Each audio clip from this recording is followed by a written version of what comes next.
Hello guys, in today's video I'm going to show you how to transfer crypto from Binance to Wazirx. And now on Binance you want to go ahead and click on your assets on your profile and then click assets. From here you want to go ahead and click withdraw as you want to transfer it from here. Now you want to select the coin which you want to go ahead and transfer. So for example, for today let's choose USDT. And then as you can see, you need to enter the address and select the network.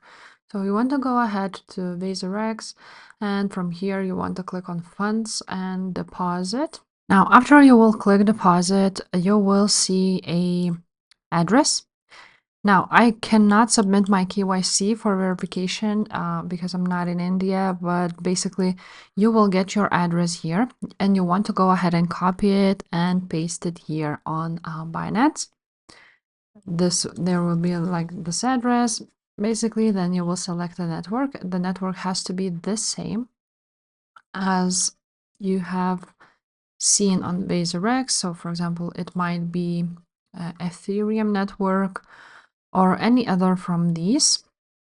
So you want to choose the network, or it will be added automatically. Then you choose the amount you want to withdraw and click withdraw.